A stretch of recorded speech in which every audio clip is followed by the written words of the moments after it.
Shalom Jemaat GSKI Betani dimanapun Anda berada. Puji Tuhan, hari ini kita berjumpa lagi dalam program Masih Ada Tuhan. Hari ini saya akan menyampaikan firman Tuhan dengan tema integritas Kristiani. Di dalam tema ini saya akan membagi menjadi 5 bagian. Dan hari ini saya akan membahas di bagian yang kedua, integritas Kristiani bagian yang kedua. Saudara-saudara, izinkan saya mengajukan sebuah pertanyaan bagi Bapak Ibu Saudara. Di zaman kita hidup hari ini, menurut Bapak Ibu Saudara, apakah nama Kristen masih menjadi brand image? Saudara tahu apakah brand image? Apa yang dimaksud dengan brand image? Saya masih ingat ada sebuah produk yang bernama Tipp-X. Tipp-X untuk menutup atau menghapus salah tulis. Warnanya putih, dan sampai hari ini orang masih menggunakannya. Saudara-saudara, sebetulnya Tipp-X itu adalah sebuah merek. Tapi hari ini kalau kita membeli di sebuah toko alat tulis atau supermarket kah, dan kita mengatakan, misalnya Mbak, saya mau membeli Tipp-X. Nanti kalau saudara dijualin merek apapun, tetap itu namanya Tipp-X. Demikian juga saya masih ingat ada sebuah produk yang bernama Stabilo. Stabilo untuk memberi warna kepada tulisan. Stabilo sebetulnya juga sebuah merek, tetapi akhirnya juga berubah menjadi nama benda tersebut. Misalnya kita membeli di sebuah toko alat tulis, Mbak saya mau beli Stabilo, padahal mereknya ada beberapa, nanti keluar merek apapun tetap namanya Stabilo. Itu namanya brand image, jadi berubah dari sebuah merek menjadi nama benda tersebut.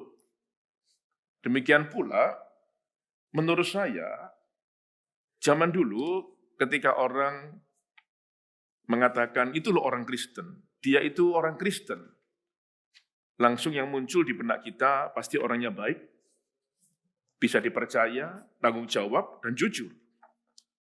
Saya masih ingat ketika zaman itu mama saya mengatakan, kalau kamu besok bekerja, kalau kamu jadi seorang pimpinan misalnya, cari karyawan, carilah yang Kristen. Kenapa? Karena orangnya pasti baik, tanggung jawab, bisa dipercaya dan jujur. Demikian pula kalau kamu bekerja, carilah pimpinan yang juga orang Kristen. Saudara-saudara, seolah-olah pada waktu itu atau pada zaman itu, nama Kristen ini menjadi sebuah jaminan. Itulah yang namanya brand image. Setiap kali nama Kristen disebut, orang langsung mengatakan bahwa orangnya baik, jujur, bisa dipercaya dan bertanggung jawab. Menurut saudara, apakah di zaman kita hidup hari ini, nama Kristen masih menjadi brand image? Apakah masih menjadi sebuah jaminan dan ada nilai jualnya bahwa orang-orang Kristen ini masih bisa dipercaya, masih bisa bertanggung jawab, masih baik dan jujur? Saya berharap nama Kristen masih menjadi brand image di zaman kita hidup hari ini.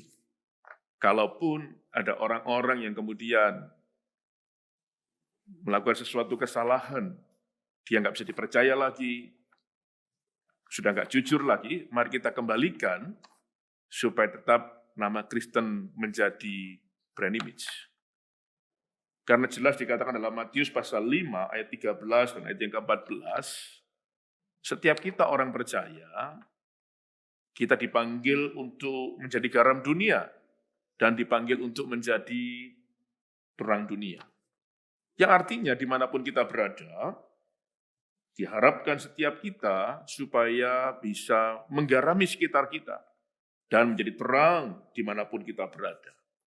Saya ulang, setiap kita orang percaya, setiap kita dipanggil untuk menjadi garam dan menjadi terang Dimanapun saudara bertempat tinggal, dimanapun saudara bekerja, apapun jenis pekerjaan kita, bahkan dimanapun kita melayani, di mana saja kita berada, diharapkan kita membawa kemuliaan bagi Tuhan. Dimanapun kita berada, supaya nama Tuhan selalu dipermuliakan.